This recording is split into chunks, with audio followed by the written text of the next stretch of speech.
Okay, good evening, everyone. Welcome, and thank you for choosing to spend your very damp Tuesday evening with us. My name is Dohee Morsman, and I'm the Assistant Director of the Michigan Institute for Data and AI in Society at the University of Michigan.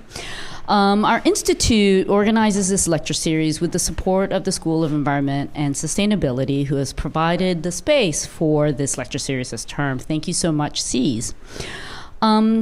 Before we begin, I want to give everyone a little bit of an introduction to who we are.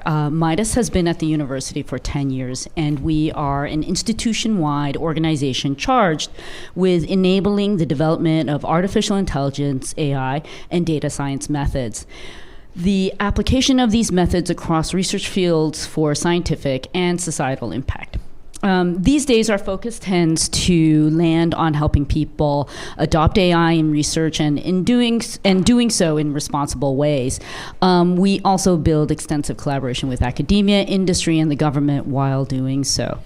So for us, the Data and AI in Society lecture series is relatively new. We started the series at the beginning of the calendar year, and really, the reason we felt the need to start the series is because AI and the importance of data are playing such a big role in society. They are transforming social structure and transforming individual lives in ways we don't yet fully understand. And so not only academia, but also the public, we should all together be thinking about how we want such technology to impact our lives and our society. And also how we don't want them to do so. So we feel that everyone should be at the table to determine what the future should look like, and so this series is open to everyone. Please spread the word about the series to your friends, and tell them about the thought-provoking lectures that we have coming up this term. Sorry, I should have had this clicker. Oh, I'm sorry. I apparently had slides. Look at that. And we have 2 more lectures in the fall. Next week, we have Pia Nandan, who is going to be talking about how AI-powered solutions are being designed, implemented, and scaled to improve people's lives in the global south. And in November, we have Musharraf Chowdhury, who will be considering the energy impact of AI. So please do register for those lectures if you have not yet done so, and we look forward to seeing you all there. In addition to the series, for those of you who are at the university and looking to use AI in your research, please add these 3 dates to your calendar for our Generative AI tutorial series. The first one is taking place on October 13th, and we are offering 3 sessions this term. You can check out our website for more information and the QR code to register. The final event I'd like to bring to your attention before we proceed with this evening's program is our annual Data Science and AI Summit, which will be taking place on November 17th and 18th.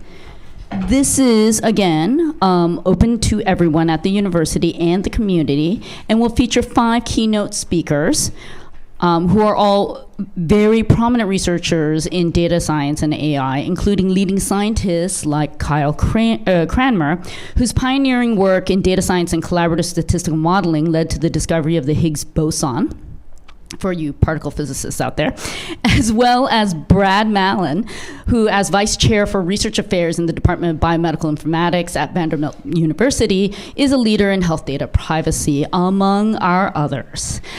Please check out the website for more information about our full lineup of keynotes, and I think in the next couple weeks we will actually have the full program up on the website, so we hope to see you there. Today, I would like to return our attention to the issues presented by deepfakes and tonight's speaker. At this point, I would like to invite Midas Associate Director Elizabeth Brooke to come and introduce our speaker for this evening. Thank you. It won't actually work right now. We tried. I'm so sorry.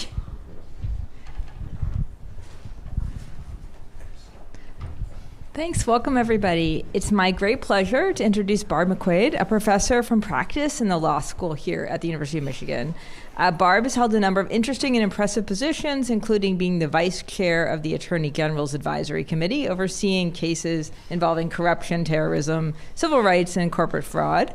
She served as a legal analyst for NBC News and MSNBC. Her work has appeared in a number of high-profile media outlets, including The Washington Post, Foreign Policy, and on National Public Radio. But I thought her most important accomplishment was that she was named the Michigonian of the Year by the Detroit News, and we're so glad to have her. Today she'll be talking to us about misinformation in the age of AI.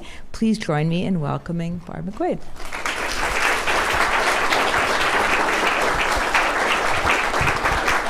Thank you so much. Thank you, Elizabeth.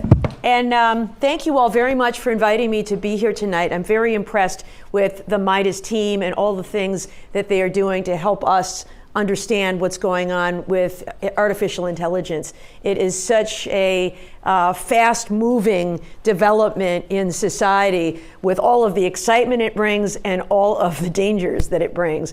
And so I think understanding it is very important. And I also want to say thank you to all of you for coming out tonight. It's kind of a miserable night, so thank you. Thankfully, the event is indoors, so we can all take some shelter in here. I'm going to talk for 45 minutes or so, and then I'm going to take your questions. I've also brought some books from the book I wrote about disinformation, Attack from Within. I'd be happy to sign any that anybody wants after the event is over. And so I've got some slides up here that I will use as well. So as I mentioned, I have studied disinformation for a long time. I spent most of my career as a federal prosecutor in Detroit. As the U.S. attorney, we handled cases like the prosecution of Kwame Kilpatrick, the underwear bomber, a guy who tried to blow up a plane over Detroit on Christmas Day. We had a case against a cancer doctor who lied to his patients about having cancer so that he could administer chemotherapy treatments for him and make profits off of them. So all kinds of cases like that. But what I spent most of my career in the line, in the trenches doing, was national security cases. And when I was doing that work, the threat evolved rather quickly from Al-Qaeda to ISIS to Russia to cybersecurity. And then I left that job in 2017 and came here to teach at the University of Michigan Law School. And one of the classes I teach is in national security. And starting in about 2018, one of the topics that I have spent more and more time on each semester is the topic of information warfare. The Department of Homeland Security last year identified information warfare, disinformation and misinformation as the #1 threat to the homeland, coming from external hostile foreign adversaries. And that had been my focus for the early part of my teaching career. One of the documents I assigned to my students to read in my national security class is Robert Mueller's report into Russian efforts to interfere in the 2016 presidential election. Now, I know most of us, when we think of Robert Mueller, we think about what he did or did not find about the Trump campaign. But of course, that was only a collateral part of his report. What his report was really focused on was Russia's efforts to use disinformation to attack our country. And so his goals were, one, to influence the outcome of our presidential election, yes, because he perceived that President Trump, with his America First agenda, would be favorable to Vladimir Putin's agenda of destabilizing NATO, taking back some of the former Soviet republics like Ukraine and et cetera. But he had two other objectives.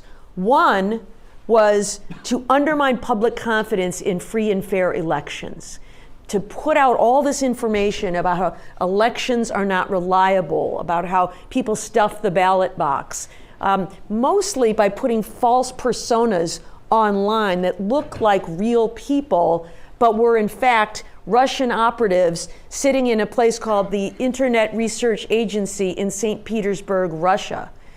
And the third objective, which I think has been fabulously successful, was to sow discord in American society, to get us fighting with each other, so that we're so busy fighting with each other, investigating each other, we have lost sight of what's happening on the world stage. And with that, they used false names of people across the political spectrum. So they created false personas. One was called Blacktivist, that looked like a black political activist. There was one called Heart of Texas, that looked like a Texas citizen. One was called Tennessee GOP, that looked like Grassroots Republican Club in Tennessee. Coal Miners of America, United Muslims of America, Army of Jesus, all of these different social media handles to then put out information that was false, but mostly to stoke a reaction, to get people ramped up. And so they picked the fault lines in society. The fault lines were things like guns, abortion, immigration, affirmative action, LGBTQ rights. And then they would stoke the flames by saying something outrageous, just to bait people into saying something outrageous back, and lowering our discourse in society. As I said, fabulously successful. This began in 2015. Most of us in this room are old enough to remember life before 2015. We had our differences, we debated them, but we were not each other's enemies as we seem to be today. And so much of that was stoked by disinformation online from a hostile foreign adversary. Well, politicians of both parties learned how successful those tactics could be and began to replicate them. And we now see people, for a variety of reasons, posting those same kinds of deliberately provocative messages online. Sometimes because they want to mislead us, other times because they just want to sow discord in society.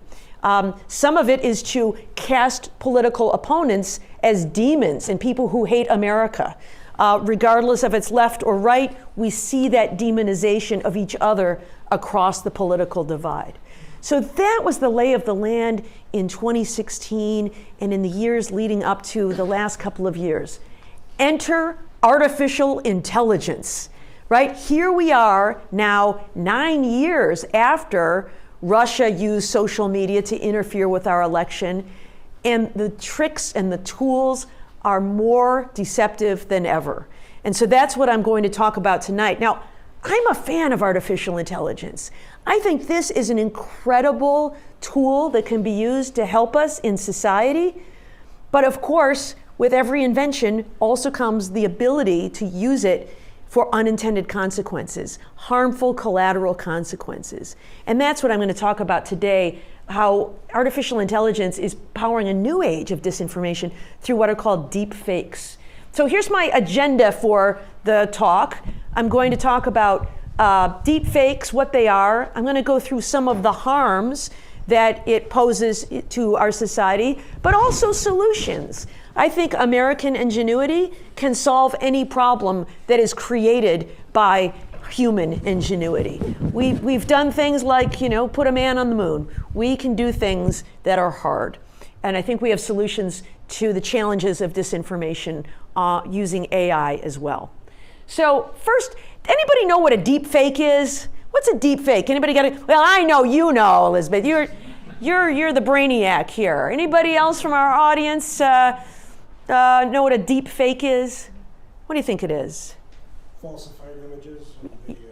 Yeah, yep. False images, videos, text. Here's the definition: an image, video, text, or recording that has been altered or manipulated or manufactured to misrepresent someone as doing or saying something that was not actually done or said. Do you know what was the first deep fake I ever saw? Maybe you saw it too. This one. Remember this one? The Pope in the puffy coat. I thought it was real. Like, hey, look at the Pope styling in his puffy coat. That's pretty great.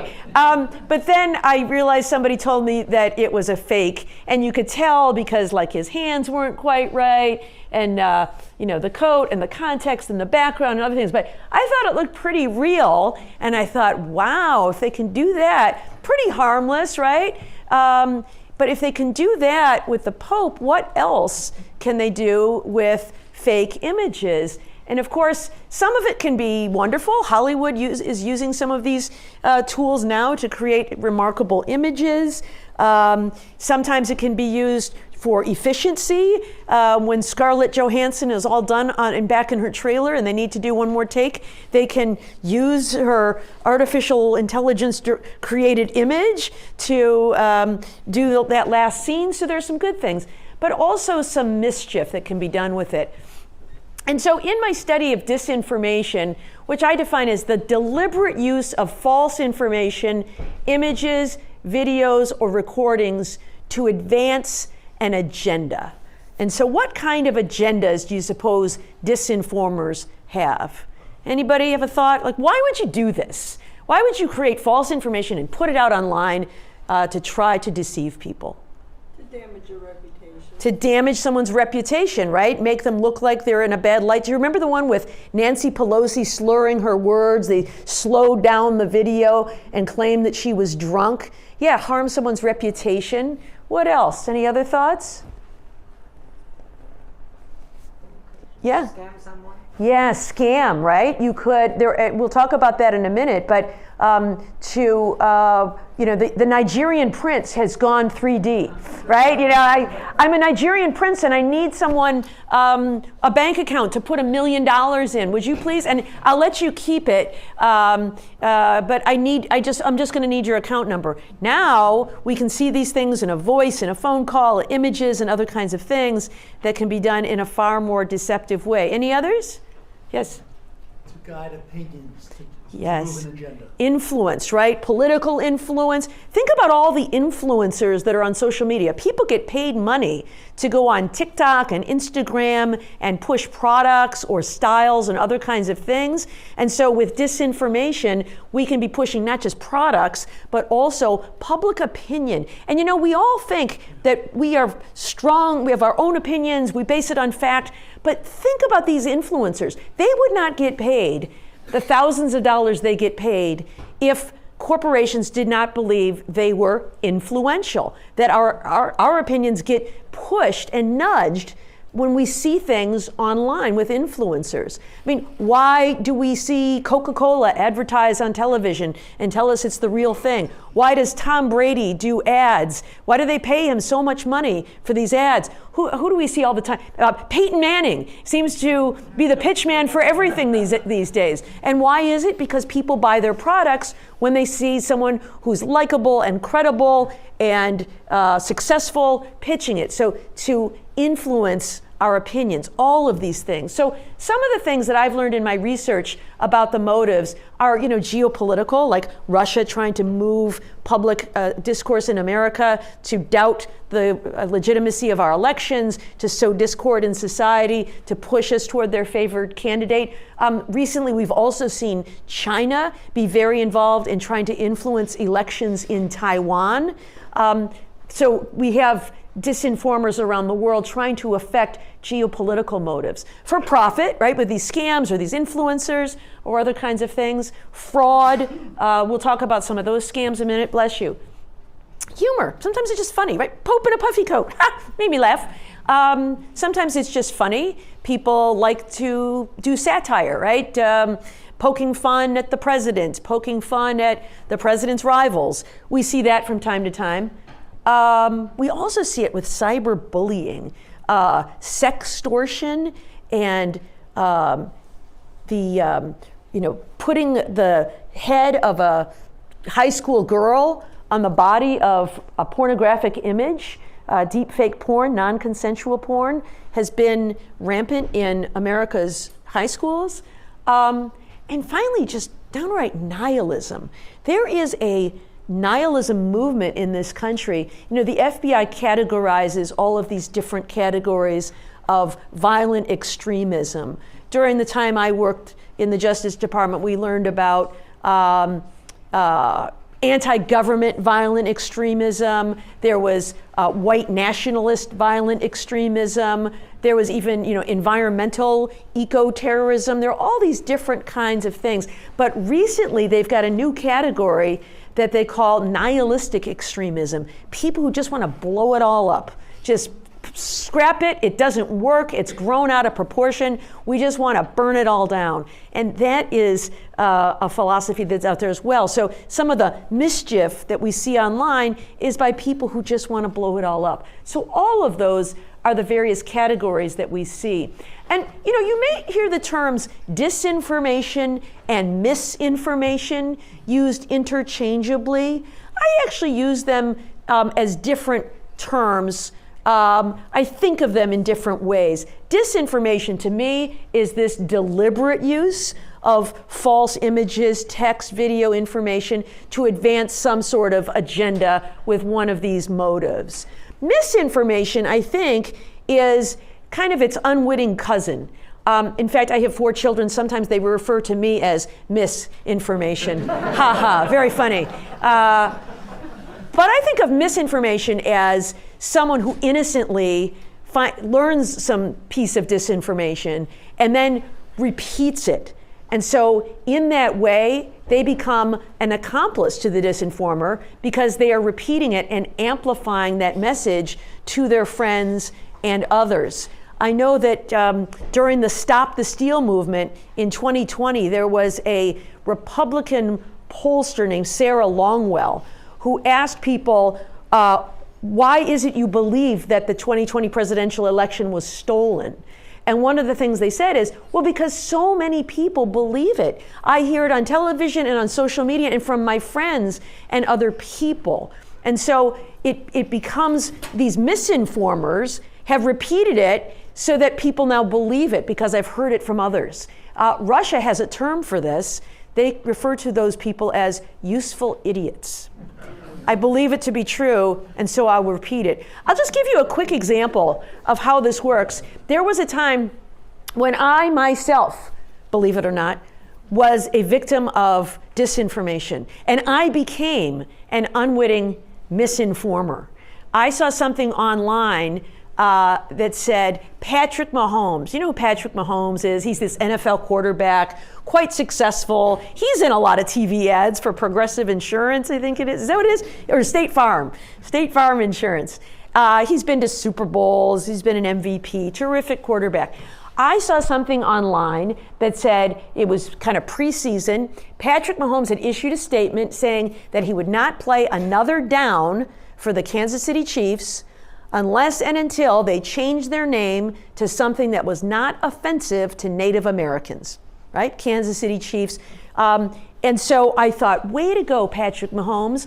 I'm going to endorse that. So I reposted that and said, way to put your money where your mouth is, Patrick Mahomes, because he makes millions of dollars per game. So if he's going to sit out until they change their name, like that is some really powerful movement right there.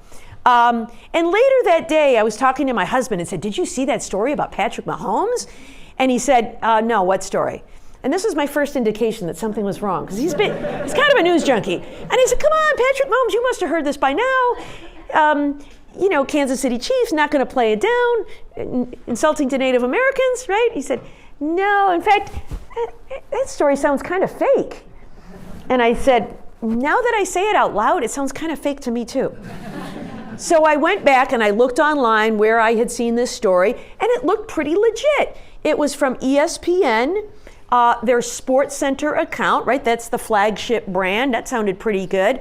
But when I looked a little more carefully this second time, I realized that it did not say Sports Center. It said Sprotts Center. It was misspelled. So it was a fake. I had fallen for it hook, line, and sinker. And why?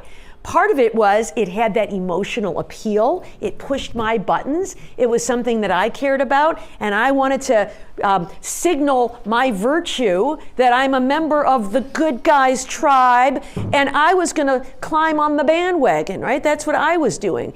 And then I looked at the replies back and forth, and I suppose this should have been predictable, but it was stoking division, right? So we've got lots of people saying, you woke such and such, trampling on our traditions.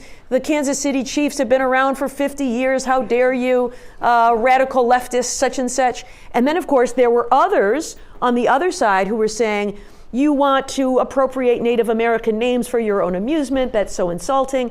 So what was the goal here? To stoke division in society by making people think this was legit, right? It wasn't, but I fell for it. So I was a useful idiot who, because I was misinformed, had helped amplify that narrative. So all of us can be aware of misinformation, but disinformation, I think, are the real wrongdoers who are driving that agenda in an effort to stoke discord in society. So disinformation's been around forever. The ancient Chinese warrior Sun Tzu said all warfare is deception. And so we've had disinformation, propaganda. Hitler used it to scapegoat Jewish people during the Nazi regime. We've seen disinformation used before. But now we have got the ability to use deep fakes to make it so much more persuasive and sophisticated. I think that we have been trained since the advent of the photo to believe what we see. We see a picture, we see a video. When I was a prosecutor trying criminal cases in court, we frequently relied on photos. Like, look at this surveillance photo. I rest my case. Even I couldn't screw up the cases when they had a surveillance photo of the bank robber with a great shot of his face. Or ATMs, they take a picture of your face with every transaction. Those were amazing pieces of evidence. But now, can we really see, right? Seeing is believing. That's what we used to think. Or hearing. We would use wiretap evidence to say, that's the defendant's voice. There he is talking about, setting the arson fire or whatever it was. But now we have the ability to put people in situations or their voice in saying things that they've never said or done before. So I want to talk about examples of the harms that we are seeing using AI right now for many of those motives that we just discussed. So we mentioned geopolitical motives. Last summer, there was a takedown by the FBI of a group in Russia that was using AI to generate news stories that looked like they were put on the website of the Washington Post and Fox News. So they were going after Americans of every political stripe. They did something called crowd squatting. So if you click on a link in the Washington Post, it'll say, gibberish, gibberish, gibberish, gibberish, WashingtonPost.com, gibberish, gibberish, something like that. What they did is they cyber squatted and obtained the URL, the identity of the website for Washington Post like 01 or something like that. So if you clicked on the link, it'd say gibberish, gibberish, gibberish, WashingtonPost01.com, gibberish, gibberish, gibberish. And then they would create a false persona, right? What's your first and last name? Sue Lerner. Sue Lerner. Sue Lerner on Facebook posts interesting article in today's Washington Post with a face, except it's not Sue Lerner. It looks just like Sue Lerner. It's got a picture, it's got a name, but it's some Russian guy in a boiler room with wearing a hoodie. And he says, look at this article from today's Washington Post. And they see this, and it looks pretty good. And the link is posted, and it has Washington Post in it. So a casual look at the link looks like it's really from the Washington Post. And then it's all these Russian talking points. U.S. changes priorities. Goodbye, Ukraine. About how financial support for Ukraine is a bad idea. Members of Congress are souring on the idea. It's a bad bet. Wall Street is souring on the idea. So they put these all over social media in places where Fox News readers and Washington Post readers would be likely to see it because Sue Lerner told them that this was an interesting article. But of course, it wasn't Sue Lerner, it was a fake Sue Lerner. The other thing that was detected last year is that real social media influencers, there are these people out there who have 2 million followers on Instagram. Many of them share their own views about what they think about things. Others get paid to be pitchmen, essentially, right? In the same way, I don't think Patrick Mahomes really eats chicken nuggets at Arby's or wherever he advertises for, right? But they pay him a lot of money, so he goes on and says that they're delicious and whatever it is, or that he uses State Farm insurance or whatever it is. In the same way, these influencers take money and post messages. unbeknownst to them, I think, they accepted money through a third-party intermediary that was funded by Russia. $400,000 to these very influential social media influencers with millions of followers. And in exchange, they would say things like, the U.S. really should get out of funding Ukraine. It's a bad bet. We're wasting our money. We should be investing in U.S. infrastructure and not wasting our money on a war that can't be won. Things like that. And so it appeared that these individuals were saying this thing, but of course it was actually Russia. So there's a lot of effort to provide disinformation for geopolitical reasons. And then politics right here in the United States. This was an image that was generated with artificial intelligence. But one of the things, of course, that we have now seen adopted from the playbook of our hostile foreign adversaries is American political operatives trying to undermine public confidence in our free and fair elections. And so creating posts like this, like, oh, look, they're stealing a ballot box, or they're stuffing a box, or they had a suitcase full of ballots. Look, here it is.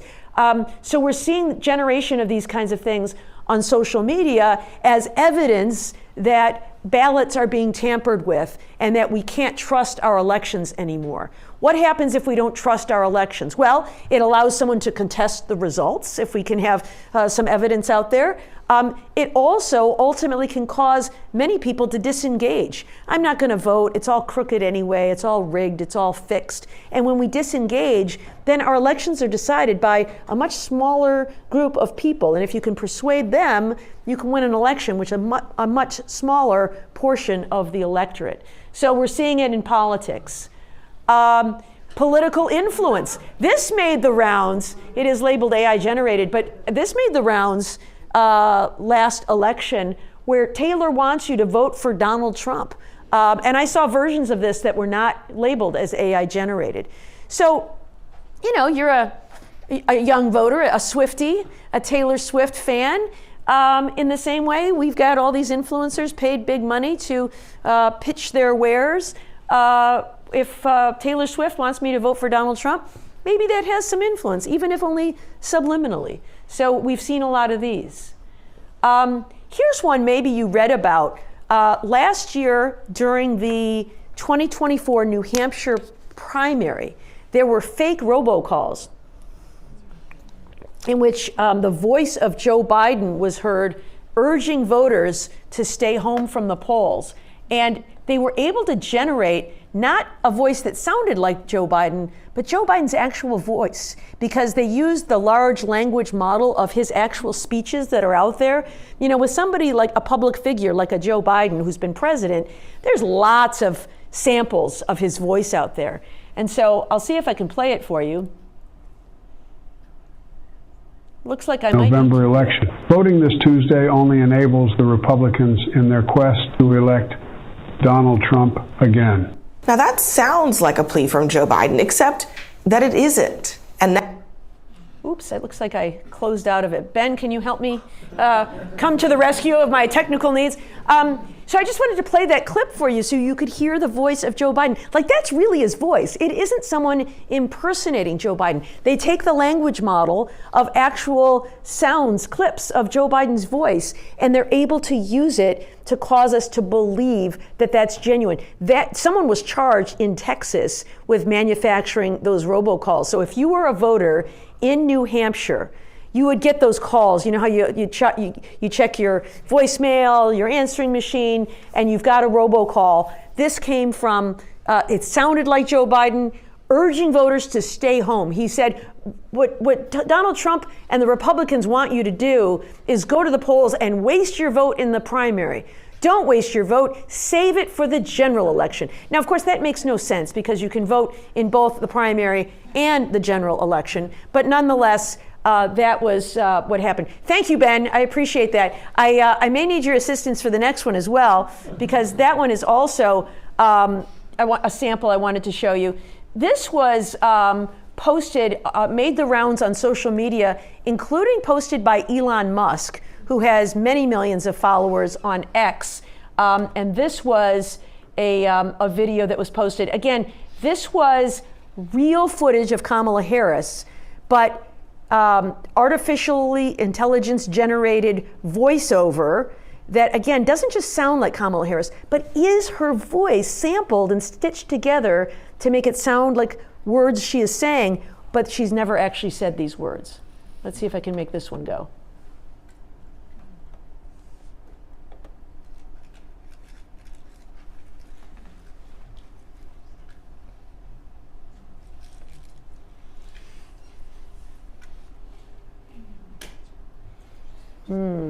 We need hold music for this one. Do you know it? I was going to try to refresh it. Okay. There you go. Can you get the sound for me? President, because Joe Biden finally exposed his senility at the debate. Thanks, Joe. I was selected because I am the ultimate diversity hire. I'm both a woman and a person of color. So if you criticize anything I say, you're both sexist and racist. I may not know the first thing about running the country, but remember, that's a good thing if you're a deep state puppet. I had 4 years under the tutelage of the ultimate deep state puppet, a wonderful mentor, Joe Biden. Joe taught me rule number 1, carefully hide your total incompetence. I take insignificant things and I discuss them as if they're significant. And I believe that exploring the significance of the insignificant is in itself significant. Talking about the significance of the passage of time, right? The significance of the passage of time. So when you think about it, there is great significance to the passage of time, and there is such great significance to the passage of time. Another trick is trying to sound black. I pretend to celebrate Kwanzaa, and in my speeches, I always do my best Barack Obama impression. So hear me when I say, I know Donald Trump's type. And okay, look, maybe my work addressing the root causes of the border crisis were catastrophic, but my knowledge of international politics is truly shocking. The United States shares a very important relationship, which is an alliance with the Republic of North Korea. It is an alliance that is strong and enduring. And just remember, when voting this November, it is important to see what can be unburdened by what has been. And by what has been, I mean Joe Biden. You think the country went to over the past 4 years? You ain't seen nothing yet. Are you able to get back to the slides? So people see that, and I'm sure there are some who think, oh man, they caught Kamala Harris in a hot mic moment saying these awful things. I knew it, right? It's all about racism. It's all about sexism. She's incompetent. She got Joe Biden off stage. I knew it. Or there are other people who will see that as a parody and say, okay, it's funny, whatever. But it also can affect us in a subconscious way when we see something like that. It gets, shared around. And without labeling it as created through artificial intelligence, people may believe that she actually said those words. I want to also talk about the harms. You mentioned fraud scams, how people can use deep fakes and artificial intelligence to try to separate people from their money. Now, I joked about the Nigerian prince, but one of the most common ones is this grandchild deep fake, where a person gets on and says, Grandma, it's me, Billy. I've been kidnapped, and the kidnappers say you need to give them money, and you can't tell anybody. Don't tell mom and dad. Don't call the police. You're going to get instructions. You need to just go and send $100,000 to this address or whatever astronomical amount grandmother can afford. And it sounds genuine. It sounds, muffled.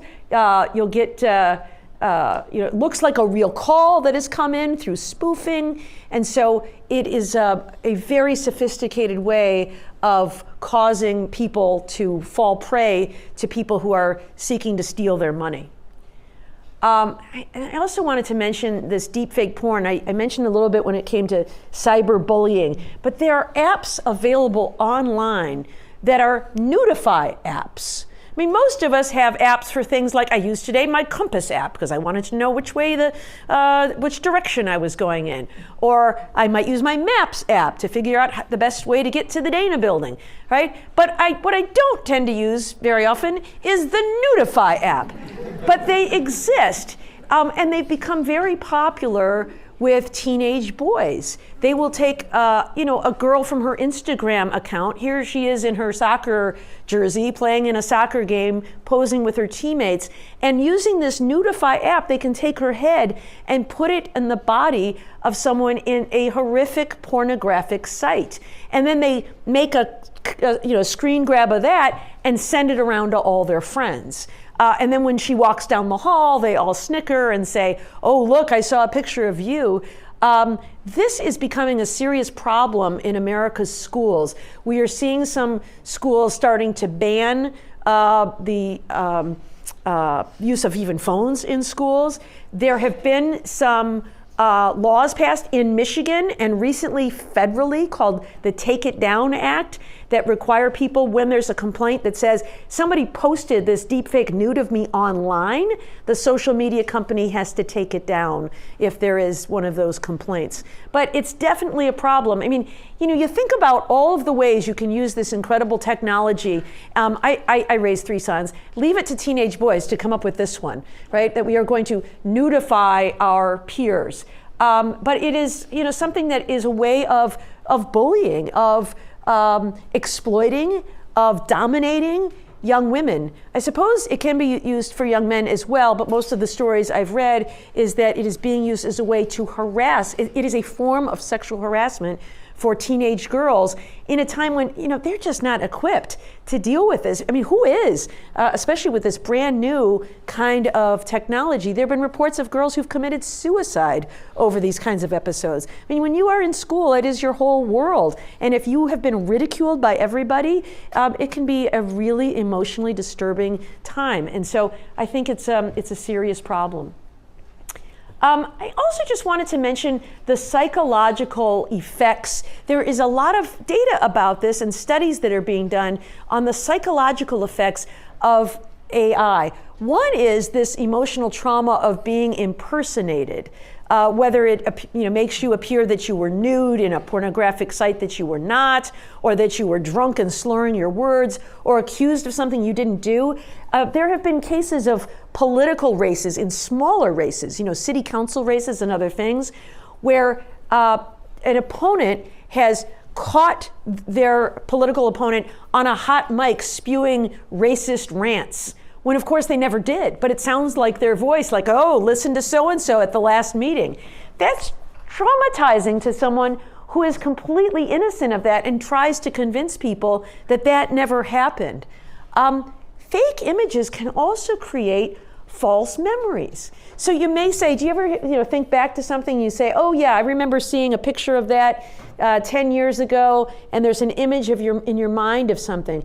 If you saw one of these images of the Pope in a puffy coat, or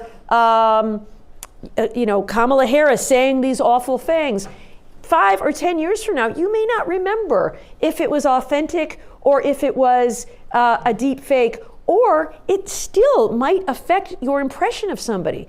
I'll never forget when I was a child, we watched the television miniseries Roots. Does anybody remember Roots? Roots was great television, and my sister and I loved it, and we watched it, and we remember that Sandy Duncan played a horrible racist woman. And Sandy Duncan was this delightful actress who was always played a perky, sweet person. And she played, as children, she and one of the children who had been enslaved were best friends and played together and grew up. And then years later, they encountered each other when one was a fine young lady and one was still enslaved, and pretended not to know her and was especially cruel to her in saying, "I don't know you, I've never met you, I don't know who you are." And years later, if Sandy Duncan was in anything, my sister would say, "I hate her." Why do you hate her? Because remember what she did to Kizzy or whatever her name was? That was she's an actor. She was playing a role. Yeah, I know, but I'll never forgive her for it. I hate her. And I kind of get it. Like, yeah, I kind of see it. She was awful. Like, she made you hate her. We carry with us those impressions that live with us. And so we might see something that's false online, a false depiction. Years later, was Nancy Pelosi drunk? Like, I kind of remember something about Nancy Pelosi being drunk. Like, right? We might remember these false memories. And these can harm the reputation. I bet Sandy Duncan is a lovely woman, but we hate her. So her reputation was harmed by that. The other thing that I think is so harmful is that when we see these fakes and we're educated about them, one of the goals, I think, is to cause us to distrust everything. I don't believe anything I read. I don't believe anything I see. I don't believe anything I hear, because I know about all of these deep fakes. And that's true. But what that allows is something that's known as the liar's dividend. That is, I can just say it's fake news if I don't like it. In the summer of 2024, we saw this post. I like this one only because this happened right here at Detroit Metro Airport. Do you remember Kamala Harris came in right after Tim Walz was announced as her running mate? She had a big rally in an airplane hangar at Detroit Metro Airport. This was the actual photo. And I had students who went to this thing, and they told me how exciting it was. It was right after Tim Walz, and thousands of people. And what Donald Trump, first, someone named Chuck Colesto, I don't know if Chuck's real, but Chuck says, breaking report. He doesn't indicate that he's with any news organization. He's just Chuck. Harris campaign busted using fake crowd video at campaign rally stop. And then they post this, suggesting like this is the real thing. There's like, 3 people there, and this is the one they posted. And then Donald J. Trump, the real Donald J. Trump, posted, has anyone noticed that Kamala cheated at the airport? There was nobody at the plane, but she AI'd it, artificial intelligence, and showed a massive crowd of so-called followers, but they didn't exist. She was turned in by a maintenance worker. She's a cheater. Nobody was there, blah, blah, blah. This is election interference. So that is what's called the liar's dividend. Because we all know there's such a thing as deep fakes, then if there's anything out there I don't like, I'll just accuse it of being a deep fake, and people will say, yeah, well, I guess so. I guess it was a deep fake because we don't have any evidence that it wasn't. So it's a very easy and convenient way to undermine anything you don't like. Anything that's bad must be fake news. So that's one of the hazards of artificial solutions, of artificial intelligence. All right, so that's a pretty bleak picture that I have painted. And I'm sorry to paint such a bleak picture. But I do think we have solutions. We are brilliant people. We are here at this incredible university. This is the place where Jonas Salk developed the vaccine for polio, right? We can do all kinds of incredible things. And I think we can do a lot of things to address this problem of using artificial intelligence in deep fakes to deceive us for all of those reasons we talked about. Political influence, fraud, deep fake nudes, all of those kinds of things. One, I think, is just public education. It's the lowest hanging fruit. It's the easiest way for us to do this. We can teach people about some of these problems so that they can be alert to them. Not so that they are skeptical of everything, but that they learn to recognize or seek a second source. If only I had done so with my Patrick Mahomes fake news, right? Check a reliable source. Check a second source. See if the person who's giving their expert advice is really an expert. All of those things. We shouldn't assume all photos are accurate. There are tells that are in a lot of these photos, like shadows. A lot of times they have an extra finger, although it is getting better all the time. Seeking corroboration from other sources. Does the Pope really have a puffy coat? You could research that. I think we could also improve our media literacy through formal training, not just on our own, right? Schools and universities, colleges, community colleges. In Finland, where they have been bombarded with disinformation for decades because of their proximity to Russia, they have introduced media literacy into their schools with great success. People learn to be critical thinkers when they consume media and not just assume everything they're reading is true, but to double check, to look to corroborate. to look to find if they can authenticate these things. Libraries could be a great place to provide this training. Civic organizations, right, like Kiwanis clubs and Rotary clubs and others, or places of worship. I've done speeches on these topics at all of these kinds of places, and audiences are often eager to learn. So I think there are a lot of ways we can use education to address this problem. But I don't think we should put all of the responsibility on us for solving these problems of deepfake disinformation. I think that we need to develop some regulations that would require disclosure when something's been generated by artificial intelligence, right? Go ahead, I'm not favoring censorship. I'm not saying you can't put this stuff out there, but how about we have labeling of deepfakes and AI-generated images, right? This video contains audio and visuals that were edited or generated using AI. Is that so bad, right? There's a lot of satire out there. I think satire has a place in American society, right? And poking fun at our institutions is one of the great traditions in American history. Benjamin Franklin did it. Who was it? Thomas Nast with his cartoons, right? All of that's important. And I think deepfake generated images can be useful. But just labeling it, I think, is a really easy way to help prevent some of the harms that we've been talking about. One of the other great ideas, using AI to detect AI. And in fact, there is a professor right here at the University of Michigan named Hafiz Malik. He's at U of M Dearborn. I had him speak to my class, and he is brilliant. He's an engineer, and he has figured out a way to use AI to detect fakes. He uses sound waves, and so he came in and did a demonstration using some of Joe Biden's speeches, and he said, here's what a real one looks like, and he showed us the sound waves, and he said, here's what an AI-generated one looks like, and it's just a big garbled mess. And he said, you can tell immediately that it was generated using AI. And so he's working on this as a way to help people detect deepfake audio and video recordings using artificial intelligence, right? That's like the ultimate jujitsu move, right? Using your opponent's strength against them. Like, whoa, didn't see that coming. So I think that shows a lot of promise. And he's got a lab and he's got students, and this is some of the research that he is working on. So that's incredible. We could also design platforms to automatically use the kind of technology Professor Malik is using to detect fakes and label it. So there are AI detectors out there that can analyze the patterns, the textures, the shadows, the colors, and other things to determine authenticity. So this one made the rounds for a while, and there were a number of tells that indicated that it was fake. But why not, people want to post that on social media, whatever, but that it will automatically pop up and say, this is fake, because they've got the technology to do that. And when the image gets posted, it automatically flags it as AI generated. I think that's a wonderful solution. But that requires legislative action. And who are our legislators? Well, right now they're mostly asleep, I think. We have also seen a lot of tech billionaires suddenly currying favor with the administration. After blasting Donald Trump for decades, suddenly they are paying millions of dollars for his inaugural galas. And changing their fact-checking because, as Mark Zuckerberg said, he saw the last election as a cultural tipping point.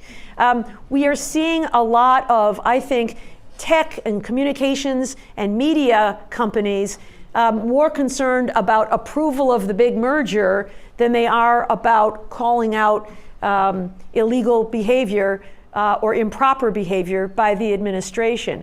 But who are those legislators? They're us. We elect them, right? We put them there. And so we have the ability to demand better. I think we've seen some inklings. As I said, the Take It Down Act was enacted recently. Federal legislation that requires social media companies to take down deepfake porn when a person has been portrayed without their consent in a deepfake porn photo or video. That got passed. So I think there's some room for agreement here. I think, in that case, the harm to children was emphasized, and there was bipartisan support to protect children from harm. If that's what it takes as a start, maybe that's the place where we start. But, I'm often reminded that all inventions, like AI, have very good uses. ChatGPT can be very useful. There are ways, medical uses, health uses, solving traffic jams. I mean, AI has some really promising uses. But of course, every invention also brings with it dangerous uses. And I think that as professors, as students, as members of our community, we all have to commit to seeking ethical uses of technology so that we can use it to advance the human condition and not in ways that are harmful to society or individuals. I'm reminded of Alfred Nobel, he who invented dynamite, right? TNT. And he used it for construction purposes. If we want to blow a hole in a mountain so that we can have a railroad line go through there, I've invented this incredible TNT that will allow us to do it. But then, of course, he realized it could also be used for bombs to kill people. And so he established the Nobel Prize because he was interested in human achievement and advancement and peace as opposed to human destruction. And so we can harness that power through regulation by demanding that from our legislators, from our members of Congress.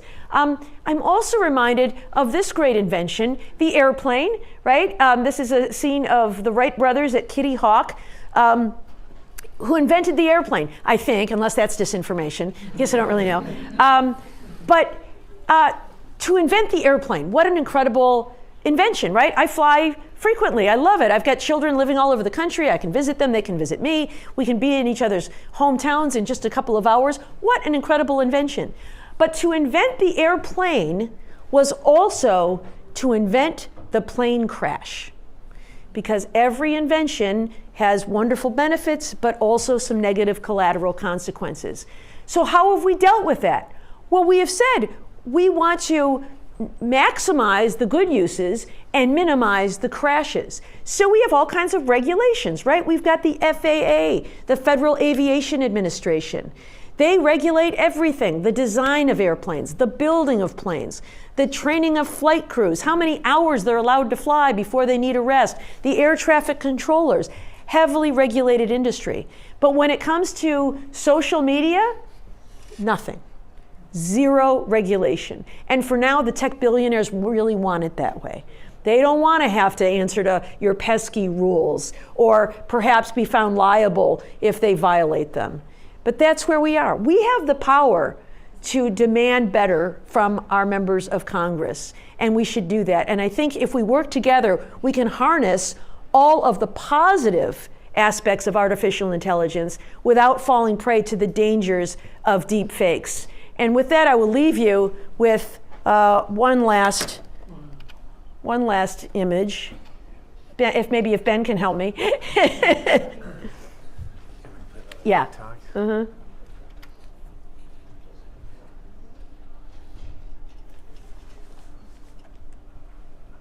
gotta go back to my email. Sorry, because we're in a new window. It's okay.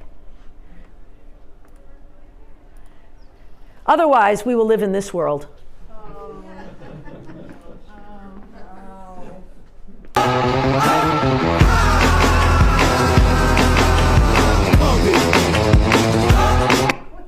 Yeah.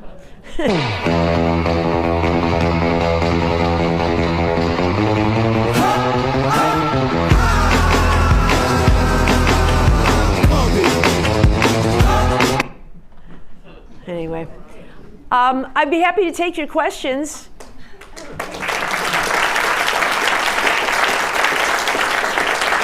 Thank you. Yes, that's a deep fake, by the way. Not really Putin. They weren't all on a yacht together. That was a deep fake. But it just shows how good it is. Yes. I'll bring a mic to Yes. people with Thank you, questions just so Ben. we capture it. Is there much track record of being able to charge people with extortion if, say, you show an image and you pay me X, or I'm going to, now with electronic media, we can send it throughout Yes. the world. So when I was prosecuting cases, a pretty common crime that we charged was called nicknamed sextortion, where sexual predators would meet usually teenage girls in somewhere online, chat rooms. Sometimes it was in even, music sites or online DMs, other kinds of things, and then groom them over a period of months to develop a relationship with them, get the girls to believe they were in love, and then persuade them to send nude photos to them. That is a crime. Typically, that got charged as manufacturing child pornography. But if someone were to demand, a thing of value in exchange for something that is not lawful, like that could be charged as an extortion. There's an interstate commerce component, but the internet qualifies for doing that. So yes, that is a possible crime. If someone were to say, hey, look, I've got this deep fake of you doing this awful thing, pay me $10,000 or I'm going to post it online. My advice would be contact your local FBI office, and that is a case of extortion, and they will help you. Thank you. I suspect that a lot of the fraud that we see on social media is from fake people. I mean, with fake names, and you even mentioned that on that photograph of at the Detroit airport. How is it that these people can keep on giving false information and false influences, and nobody shuts them down? Yeah, it's a great question, and in fact, you can use a fake name, you can be anonymous. There's a big debate about this right now. So I think the social media companies promote open an account, because when you do, I am going to extract a lot of your data. When my kids wanted to set up Facebook accounts back in the day, they said, but Mom, it's free. I said, if it's free, then chances are you are the product, because you are giving up your private data, which we have now learned is of great value to these social media companies. So they are incentivized to maximize the number of people using these things. But could we have a regulation that says you've got to use your real name? For a while, Twitter, when it was Twitter, had this thing where you could get a blue check to authenticate yourself. You had to use your real name, and you had to send in a copy of your driver's license with your photo and your name, and you had to use your real photo too. You couldn't put a block M in there or something. That was to authenticate users and say, this is a real person, this is who they say they are. Much of that has gone away.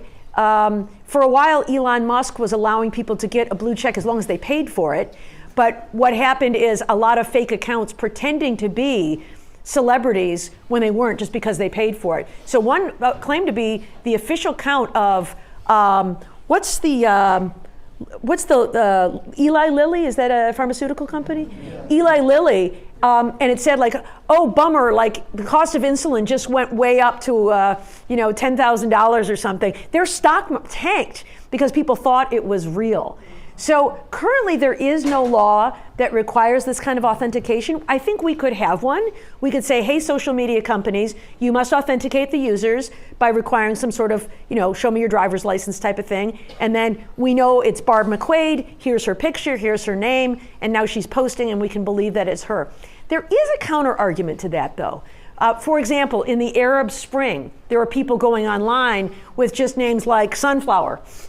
And Sunflower would say, big protest today in the town square. They didn't want to be identified because they were afraid the state would come after them if they knew they were a protest organizer. And just lately, we've had a little battle in our own government. There are a number of social media accounts with names like Alt-DHS that are parodies that make fun of the Department of Homeland Security. There's another one called I forget the name, but it's something like Alert DHS that is telling people where DHS agents have been found in various cities, avoid this intersection because these people are here. The government wants to get that information because they say it's obstructing the work of their agents to alert people to the area. But others say, that's my right of free speech to speak anonymously.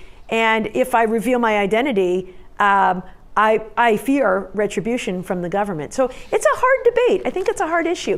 In my book, I actually came down in favor of requiring identification, but I think I now better appreciate just how difficult that issue is, and that maybe anonymity is all right.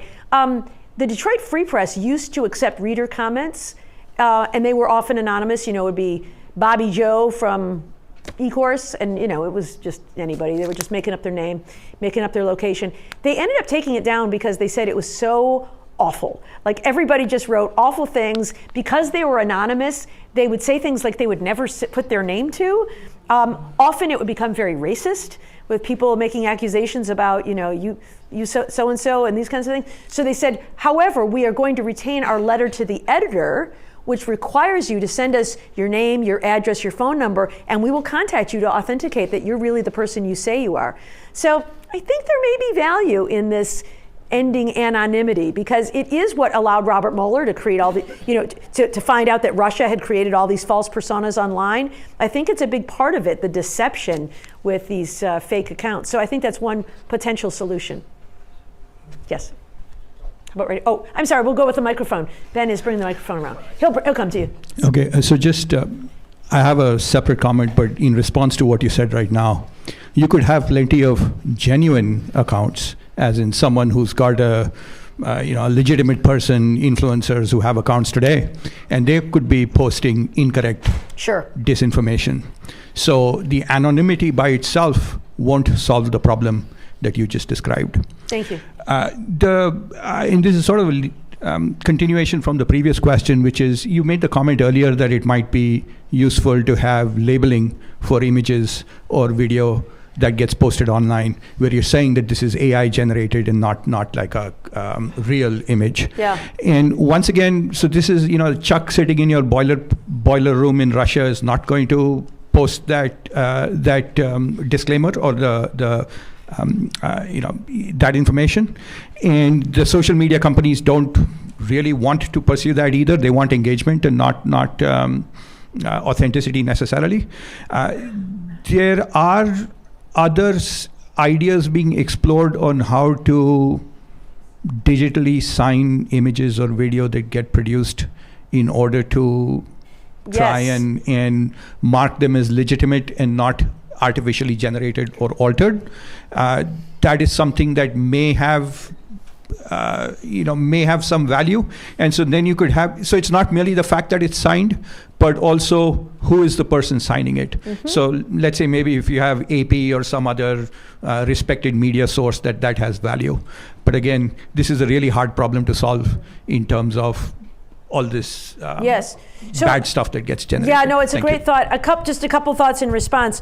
One is, I agree that the Internet Research Agency in Russia is not going to label it artificially generated, but if the platform has the ability to detect that which is artificially generated, they could just reject that. That can't get posted without a label. So that would be one way. But you also mentioned this idea of technology that can detect deep fakes. That is some of the work that Professor Malik is doing.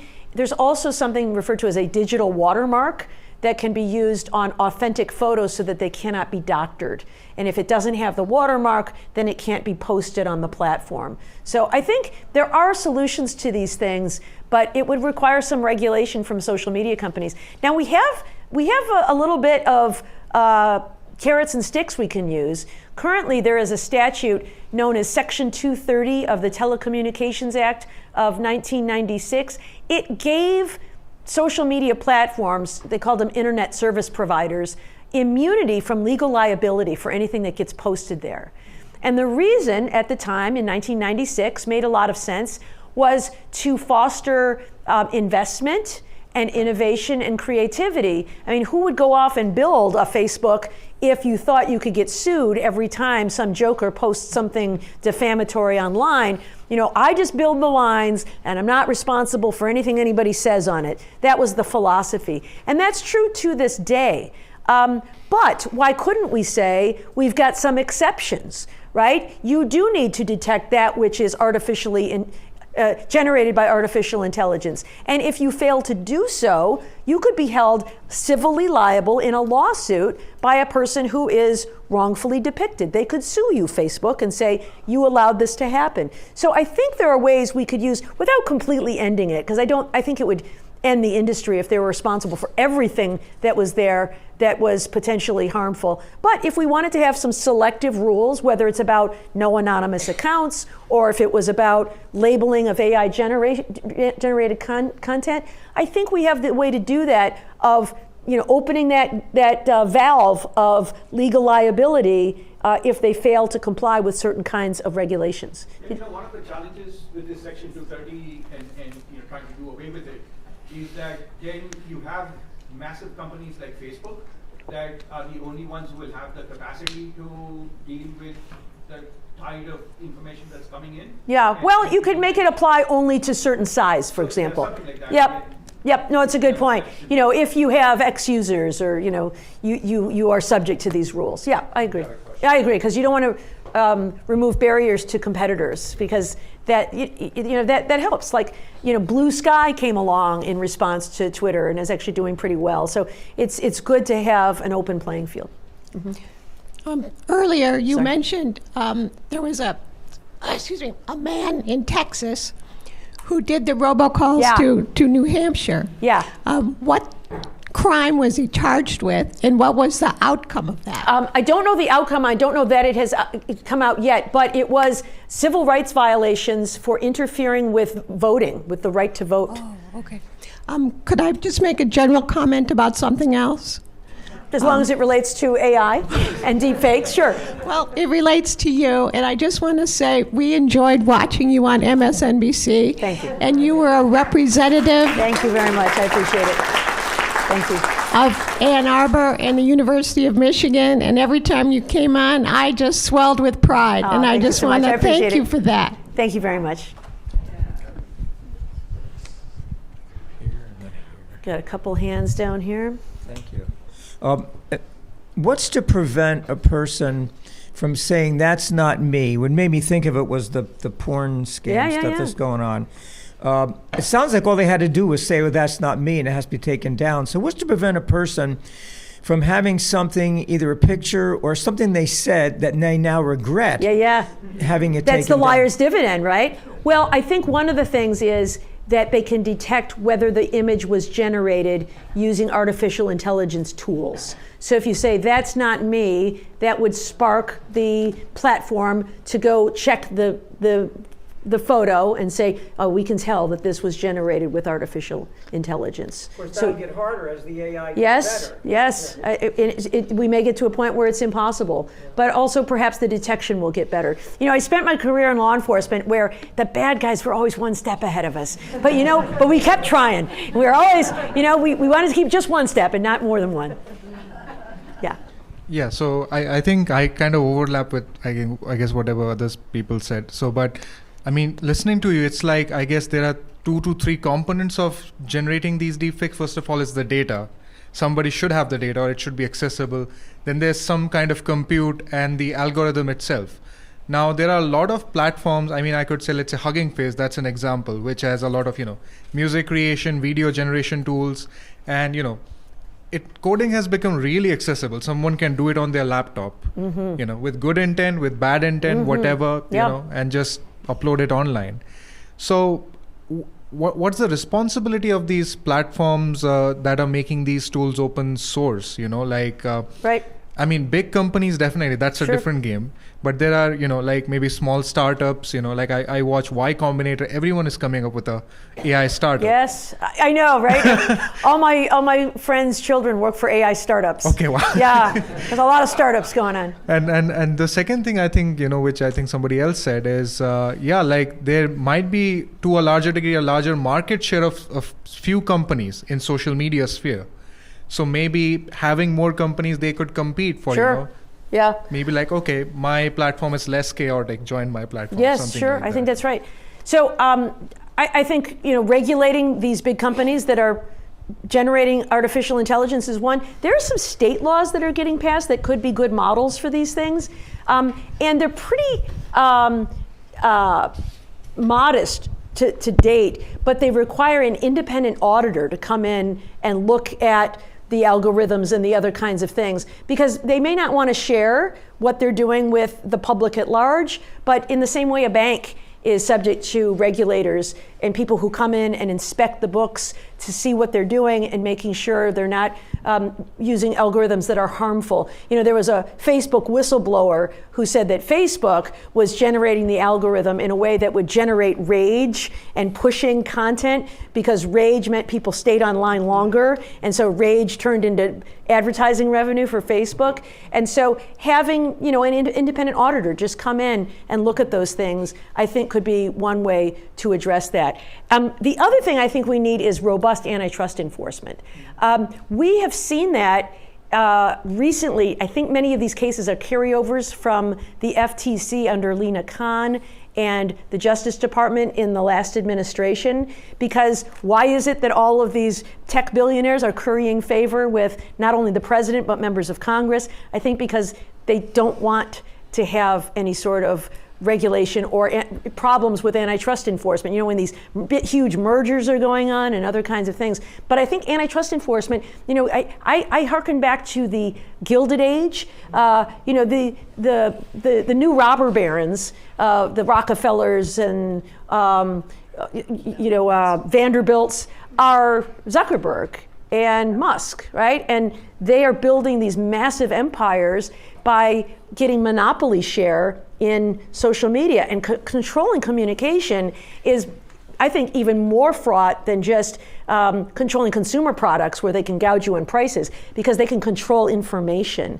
And so I think antitrust is an answer to have more competitors, right? If there are other platforms where, you know, people are nice on this platform, you know, it doesn't devolve into all of this ugliness, I think, you know, people will choose the one that they find best serves their needs. But I think maybe antitrust enforcement for, I know Google has been getting some pushback on some of the ways it has agreements to make sure that your phone runs Chrome, and you know, you have to use the whole Google suite of tools if you want to have, you know, an Apple phone or an Android.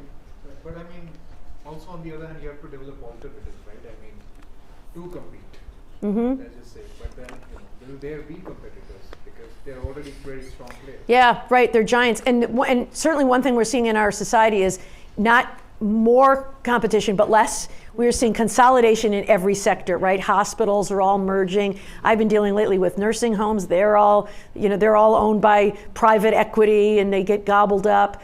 Banks, you know, are all consolidating, media companies, and all of that is harmful to consumers. It also creates very high barriers to entry. You know, if you want to start a media company, good luck competing against Paramount, CBS, right? These mega giants. And so, so antitrust has to play, I think, a big role in all of this to make sure that which we did, right? The progressive era after the Gilded Age did bring in, I think, decades of, you know, consumer control and the creation of the middle class. Of course, we had to endure a Great Depression and a World War in between. You know, there's so much money that's gone into this AI. You read just today or yesterday about our gross domestic product growth. A good percentage of it is due to that investment, not creation of jobs, because they don't really create a lot of jobs. No, in fact, they might take away some jobs. Right. And, well, that will come in time with the large language models. But they're going to find ways to monetize to be able to recoup some of that, the debt that they have. And so, like OpenAI, which is the parent of ChatGPT, just announced a new app called Sora, which gives you all the tools to do deep fakes. And so now, you know, it doesn't appear that they have, you know, about society, their responsibility to society of what they're developing. Yeah. I don't have an answer to that, but I think that that's where regulation has to come in. You know, the business of business is business. And that's what we saw with the robber barons and, you know, the way they built the railroads and banking and other things in the late 19th, early part of the 20th century. And the way we addressed it was with trust busting. And so maybe we need to do the same thing with some of these big organizations, because I think at the end of the day, their goal is money. There's nothing wrong with that. We live in a capitalist society. That kind of competition drives innovation. It's a good thing. But I think we have to make sure it's not capacious capitalism that crushes the ordinary person. Yep, thank you, Professor. So I just have a question on the data ownership. So like all the deepfakes and stuff, we often talk about like people who are famous, who are like public figures. How about us as like a personal like data protection kind of level? So for example, if I posted a picture of myself online, somebody else can just use it for something else. How about if a third person take picture of me, post it online, someone else can still take my picture to use it? Is there any regulation in place where I am the owner of the pictures can request the social media company or the platform to entirely remove my picture from that? Yeah, it's a great question. Not in America. In Europe, the EU has this general data privacy regulation where they are taking a new view that we own our data and the right to be forgotten.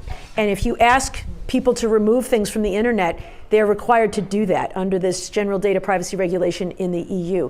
Here in the United States, no. You do have a right to your likeness if it is used for monetary purposes. So if they say, what's your name? Sarabo. If Sarabo loves Coca-Cola and they're trying to use it to sell Coca-Cola products, you could sue that for unfair trade practices. They're trying to use you as a pitchman. But just the fact that somebody in this room took your picture and then posted it online, you were in a public place, your photo was taken, and we in the United States do not have any legal recourse to get that removed. Unless in the Take It Down Act, there is this deep fake nude thing. Thank you. Maybe time for one last question, Ben? So, excuse me. Two more, okay. Question, a framework for a lot of what we're talking about is kind of you've got regulation and maybe fact checking on one side, and then you typically have on the other side this freedom of speech demand. And I'm curious, as an attorney who would worry about both sides of those equations, how you think about that issue. For example, what they're doing in Europe was attacked by J.D. Vance, right? Yeah. He attacked what they're doing in Germany as a lack of freedom of speech. So I think for a lot of people, it's very hard to argue against freedom of speech, and yet if you want to do something about this, you've got to, and fact checking itself has kind of gone out of favor. Yeah, has that's kind right. of gone out of favor to some degree. So I wonder how you see those two sides of the equation resolving in some way. Yeah. I'm a pretty staunch defender of the First Amendment and free speech. I've had a lot of right-wing critics accuse me in my book of promoting censorship, which it most certainly does not. I find it ironic that a book about disinformation is itself attacked by disinformation. But most of the solutions, all the solutions I propose, do not involve censorship. It's things like labeling, more information so that people can see what is there and use their own opinions to assess it. So I think the more information we have about things, the better. That's why, in the book, I talk about maybe we should eliminate this idea of anonymity where people can use fake names, because if I have more information, I can assess the credibility of the person who has posted it. But similarly with information, I think it's a shame that Facebook has stopped doing its fact checking, because it wasn't opinion checking, it was fact checking. So if something said, for example, the polling places are closed on election day due to a flood at Angel Elementary School, they could at least say, check accurate information at your Secretary of State's website, which is right here. You could follow up on that sort of thing. So I'm not about silencing anybody. I don't think that's the way to go. Even, the deep fakes and the parodies, I think they're fine as long as there's labeling of it. So I always think more information is the answer to bad information, but we need to make sure we have all that accurate information so that we can form our own views. All right, last question. Yeah, this has been a great presentation. Thank you very much.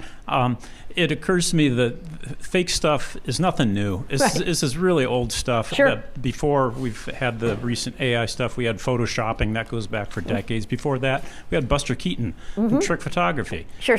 So all that's been around for a while. But in your world, when you've got an expert witness presenting an image that might be questioned, ultimately it comes back on the reputation of that person presenting the image or soundbite or whatever. And everything that you said about kind of attributing ownership of a image or some presented piece of media, I think is really the way we need to go. That to me, that sounds very attractive. As long as we can associate the image with an institution, a company, a person whose reputation is ultimately going to benefit or suffer because of not presenting true information, that seems like a possible way forward. Yeah, and I think it's a great way forward in this world where we have so much information coming at us, and it's difficult for us to discern that which is genuine and that which is artificial. We tend to rely on proxies. And so if we can have people who are credible, who can share their views, I think that can be very helpful to society. Well, thank you so much for your great questions. I really appreciate the chance to talk with all of you.